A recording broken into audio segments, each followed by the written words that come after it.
Halo Sobat Soulmate, apa kabar semuanya? Semoga kalian sehat selalu ya. Dan jangan lupa untuk menerapkan protokol kesehatan 6M. Nah, pada hari ini kita akan membahas nih penyakit yang bukan COVID. Karena kan bosan terus ya kalau misalnya baca COVID terus. Nah, jadi penyakit ini sering ditemui pada orang dengan usia lanjut dan bahkan trennya sudah pada dewasa muda, yaitu penyakit diabetes mellitus atau disebut dengan diabetes tipe 2 atau yang biasa dikenal sebagai penyakit gula. Nah, gejala dari penyakit ini bervariasi dan banyak sekali.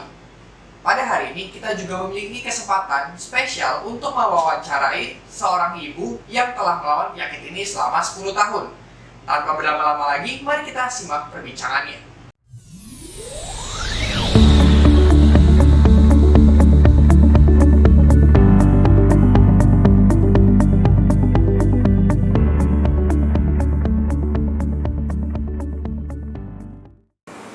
Nah, Bu, boleh nggak diceritain sedikit tentang pengalaman pertama? Jadi kan waktu itu sebelum ketahuan ada diabetes kan ada dong yang dialamin sampai akhirnya ketahuan. Nah itu gimana sih? Boleh diceritain nggak Bu sampai? Awalnya itu tanpa disengaja karena saya sakit demam berdarah dan diopnam di rumah sakit. Di situ saya bilang sama dokternya, sebelumnya saya sering loh batuk-batuk, haus yang luar biasa, kadang gatal-gatal. Tanpa disadari sama saya, dokter ambil darah. Selain untuk tes demam darahnya, dia ambil juga untuk tes gula darah. Esoknya dokter kunjungan, periksa saya, dokter bilang, Bu, hati-hati ya, gula ibu udah sampai titik hasil akhir nih. Berapa angkanya waktu itu? Kalau nggak salah 160-an ya. Oke. Sebenarnya udah masuk ke diabetes ya itu ya. Iya, kalau puasa sih udah masuk. Nggak, itu sewaktu. Sewaktu memang masih abu-abu sih. Itu sewaktu. Nah, waktu itu setelah itu saya dites, saya udah diingatkan sama dokter. Beriringnya waktu, singkat cerita saya pulang. Dokter udah sempat kasih saya obat. Oke. Nah, sambil mengingatkan lagi. Akhirnya saya mulai kerja aktivitas lagi, saya mulai lagi nggak inget tuh nasihatnya dokter, firmannya dokter bahwa saya udah mulai gula darah saya harus hati-hati jaga. Sampai saya akhirnya sakit lagi. Sakit itu paru-paru saya itu napas engap. Terus saya nggak langsung makan, kurus badan saya. Akhirnya saya diputuskan untuk opnam. Setelah itu saya masih di UGD, dokter datang kunjungi saya di UGD, dokter bilang, ada apa tuh Bu? Ibu stres apa lagi? Gula itu tinggi loh, 400. 400 hari itu ya. Akhirnya diopnam sampai kurang lebih 6 hari. Itu saya memang ngerasain yang napas yang mulai tersengal-sengal. Dan setelah di ronsen, tes darah ya saya ada pneumonia dari gula itu. Terus akhirnya saya mulai dikasih insulin. Di rumah sakit itu mulai kasih insulin juga selain obat makan. Bu, sebentar. Ini berarti dari awal, ini sakitnya tadi dari awal banget tuh berapa tahun yang lalu, Bu? Demam berdarah itu kurang lebih hampir 20 tahun yang lalu. 20 tahun yang lalu. Terus tadi sampai ke yang sesek kedua kali itu. Setelah itu kalau nggak salah 10 tahun ya ada. Ada 10 tahun. Jadi ini udah 10 tahun ya. Selama 10 tahun ini ada minum obat gula atau periksa gula gitu-gitu nggak? Ada dikasih. Ada dikasih. Oh, Sampai jadi saya juga dikasih referensi ke dokter gizi kan, supaya makannya dikontrol. Nah, saya ke dokter gizi dengan referensi dokter saya, dikasih makan menu-menunya, semua dikukus, kalau ada berhubungan minyak, kalau berhubungan goreng, nasi dilatesin 2 sendok. Istilahnya diet karbo lah ya. Itu 3 bulan saya jalanin diet karbo seperti bulan. Dokter gizi, saya kontrol lagi ke dokter, dites darah sewaktu, darah saya itu 180. Masih oke lah kalau 180 untuk penderita diabetes seperti saya, di atas 50 menurut dokter masih oke, tapi lebih bagus lagi kalau diturunin lagi. ini sebelum yang sesek ya? Sebelum yang sesak. Oke, berarti waktu awal udah gejala-gejala mulai tinggi. Saya masih kontrol kan setelah demam darah sebulan sekali kontrol. Dan situ selalu dokter ambil gula sewaktu saya. Oke, gula sewaktu udah akhirnya didiagnosis tuh diabetes tetap ya? Iya betul. Oke, minum obat nggak? Itu obat dikasih. waktu minum obat, terus jaga pola makan, itu akhirnya berkurang nggak sih gejala-gejala yang awalnya? Berkurang, nggak ada, udah nggak ada gejala yang terasa sakit aus lah, gatel lah, Kurang itu ya? berkurang. Oke. Jadi menurut dokter kalau gula kita tinggi itu akan timbul. Jadi setiap penderita diabetes beda-beda ya. Belum tentu ada pasien diabetes lain gejalanya seperti saya, kena fenomia lah, kena enggak. Ada juga beberapa orang yang kena ginjalnya lah, ada kena apa. Nah dari situ ya udah, akhirnya dokter baru masuk rumah sakit. Saya itu yang kena paru, ya baru saya dikasih obat insulin di rumah sakit itu. Oke. Dikasih insulin ya, mulai dari situ saya udah nggak pernah lepas insulin sampai saat ini. Oke. Kalau dari waktu sesek, jadi kan gulanya udah lumayan bagus, udah minum obat tadi, terus pola hidup udah agak dijaga dikit, terus tahu-tahu sesek itu ada prosesnya nggak sih? Prosesnya ada, saat itu kita stres. Oh, Stres itu saya, stres banget. Udah stres akhirnya, karena mama saya jatuh kan, saya harus mau nggak mau saya harus berhenti kerja karena nggak ada yang jagain. Nah berhenti kerja itu kan perlu waktu. Orang-orang mesti 1 bulan ya. iya. Untuk itu saya karena saya kerja sama deket banget sama bos saya minta waktu 3 hari doang untuk selesai pekerjaan. Terus saya berpikir cari buat perawat mama saya juga nggak gampang, cari pembantu juga nggak gampang. Jadi saya memutuskan saya resign. Dan dari resign itu saya stres sudah. Oke. Artinya ada momen nih, momen Nah itu yang masuk ke stres dalam itu sakit. bikin gulanya tinggi, Betul. terus keluhan-keluhan yang lain akhirnya ternyata ketahuan ada pneumonia atau ya pokoknya gitu ya, sampai Ya. akhirnya dokter kasih obat Insulin. ada insulin. Nah setelah pakai insulin gimana rasanya, terus Terakhir dari sebenarnya- 10 tahun yang lalu yang saya masuk kena fenomia dan insulin, saya masih aman sampai 2 tahun yang lalu pandemi. Karena saya lagi itu kan udah berhenti kerja, jadi saya buka kantin sekolahan. Iya. Pandemi tahun 2020 ya, tutup kantin. 2020 awal lah udah tutup kan kantin. Iya. Nah, itu saya kalau nggak salah Februari kantin udah tutup. Februari masih aman, Maret aman, April aman, Mei aman, Juli mulai saya stres. Waduh, saya kenapa nggak ada penghasilan? Kantin tutup, benar-benar tutup. Saya hanya cari 1 minggu aja jualan di rumah, di komplek, ya kan? Tapi itu nggak akan bisa jualan 1 minggu menutupi kos biaya kita sehari-hari. Itu yang memicu kita stres yang luar biasa karena tabungan kita udah nggak ada. Kita stres, kita harus beli insulin buat sehari-hari, ya kan? Operasional semua juga kan nggak sedikit. Iya. Itu pemicunya saya stresnya luar biasa itu. Saya nggak tahu kurun waktu saya akhirnya berapa lama kaki saya bengkak. Setelah bengkak nyeri nggak tahan sampai akhirnya saya karena musim pandemi kita nggak boleh ke dokter, kita budgeting dengan dokter. Dokter kasih obat Nopi lagi buat monitor darah menurut dia. Saya bilang dok sakit kalau malam tidur, dikasih obat nyeri supaya saya bisa tidur malam. Jadi komunikasi saat pandemi itu kita by WA. Oke. Ini berarti kelihatan ini ya, maksudnya kedua kali bermasalah lagi tuh pada saat pandemi, mulai ada pikiran masalah-masalah lagi gitu ya. Dari situlah saya berpikir, waduh, karena memang dari kedua kali kamu tuh dokter bilang, ibu jangan pikir stres. Tapi saya masih belum begitu tangkap karena saya pikir enggak lah ya. Tapi yang terakhir masa pandemi yang saya sakit lagi, walaupun saya nggak di opnam ya karena pandemi, itu saya baru berpikir, oh iya, ini stres. Oke. Karena di rumah pola makan udah on time. Kita udah on time pola makan di rumah. Kan kita udah nggak kerja ya, makan pagi, makan siang, makan sore gitu kan. Jadi makan sebenarnya udah cenderung lumayan bagus saat itu. Makan atau minum obat Makan. gimana? Sejak masuk rumah sakit yang kedua kali itu, saya memang udah nggak pernah bisa makan banyak. Gitu. Cuma memang karena itu stres luar biasa, kadang untuknya makan siang kita lewatin ke makan sore. Oke, selain dari pola makan, mungkin dari pola olahraga itu ada olahraga tertentu nggak yang ibu lakukan? Jujur nggak, saya nggak ada olahraga sama sekali. Karena yang kamu terakhir kaki saya bengkak itu, kalau stres nggak mungkin ingin keinginan untuk beraktivitas olahraga. Jangan olahraga, beraktivitas sehari-hari pun udah males. Jadi yang saya alami waktu saat stres itu saya udah nggak mau ngapa-ngapain pokoknya. Pokoknya nggak mau ngapa-ngapain saya. mulai bengkak kakinya. Itu ya. Jadi kalau pemicu utama ya mungkin kalau dari segi medis pola makan atau pola hidup ya. Tapi kalau saya alami sendiri selain pola hidup itu yang utama stres. Menurut saya gitu ya, stres dan pola makan, pola hidup. Olahraga kalau memang kita punya waktu itu lebih bagus lagi, lebih baik lagi karena kan kita berkeringat, ada aktivitas gitu. Oke.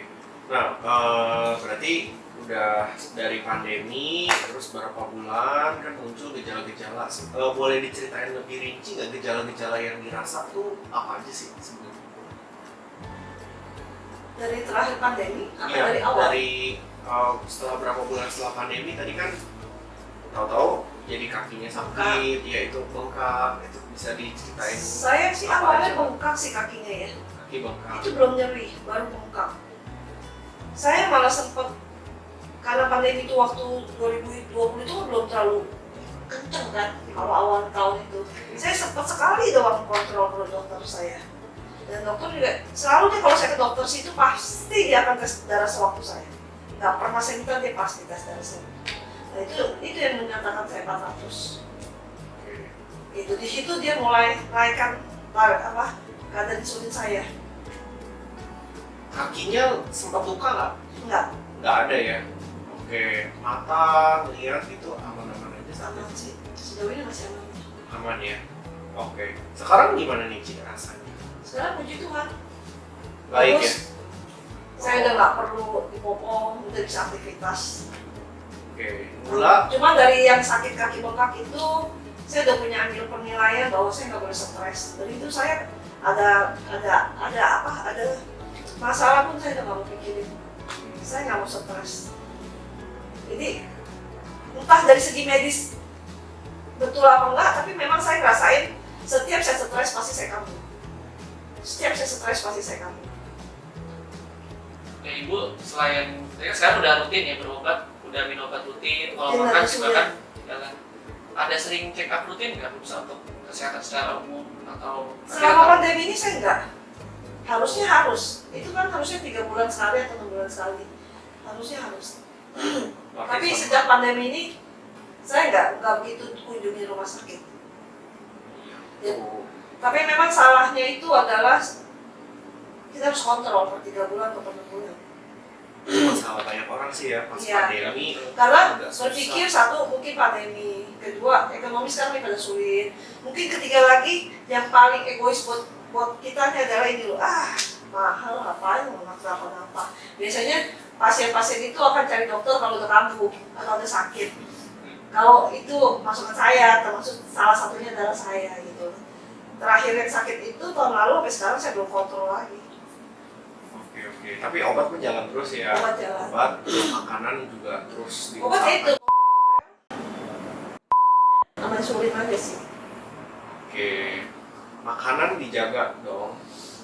Jujur makannya jaga sampai dijaga sekali, enggak, tapi porsinya aja. Porsinya saya kurangi. Jadi ada nggak nunggu saya harus kenyang banget gitu makanya. ada menu khusus nggak? Misalnya Ibu suka makan sayuran lebih banyak daripada daging Nggak. atau Enggak, ada ya? saya sih enggak. Lebih ke porsi aja berarti ya dibatasi. Lebih ke porsi satu dan lebih ke karbo karena kalau udah makan nasi, kalau bisa jangan makan mie. Iya. Kalau udah makan mie, jangan makan kentang. Oke. Gitu. Nah, oke. Bu, ini kan jadi kan pengalaman udah banyak nih. Kita pengen juga nih Sobat Soulmate bisa belajar kan dari pengalaman Bu Sandra. Kalau Bu Sandra sendiri, menurut Bu Sandra, lebih sehat itu sarannya gimana sih kalau untuk menderita diabetes? Sebenarnya nggak nunggu harus menderita diabetes loh. Iya. Saran saya untuk yang belum menderita pun kalau bisa pola hidup, Oke. stres.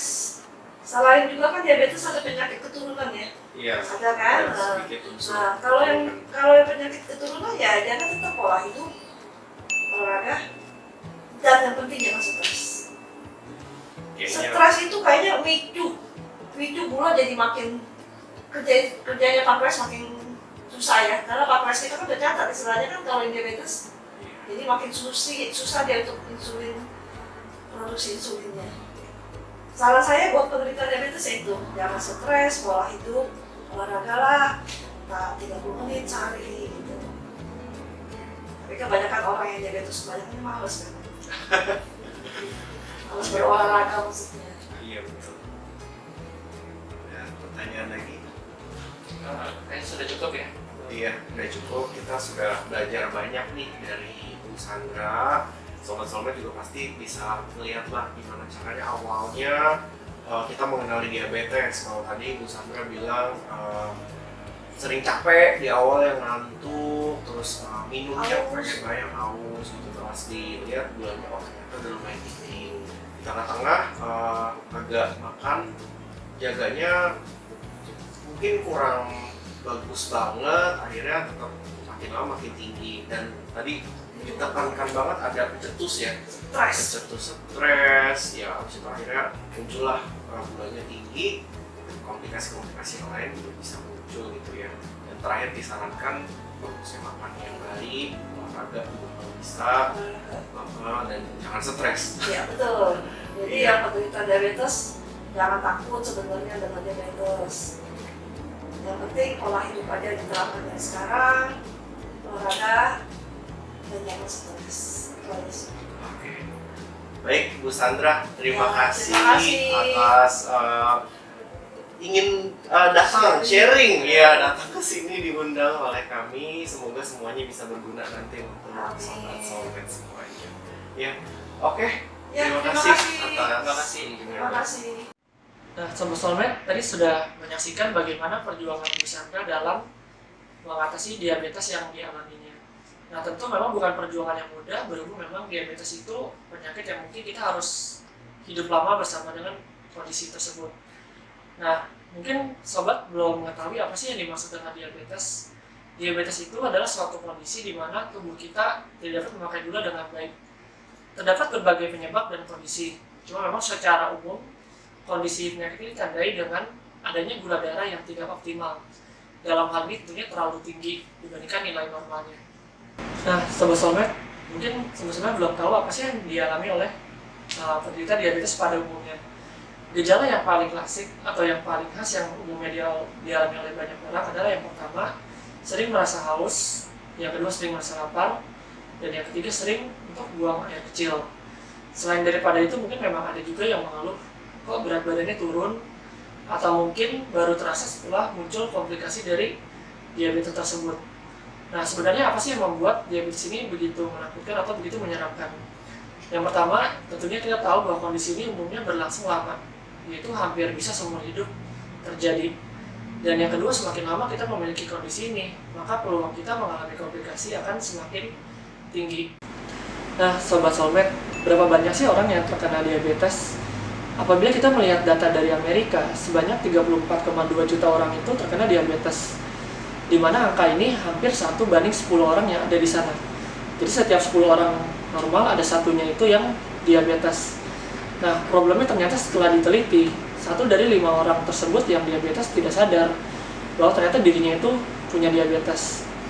Nah, lalu ada lagi satu kondisi yang mungkin tadi saya belum singgung, yaitu prediabetes.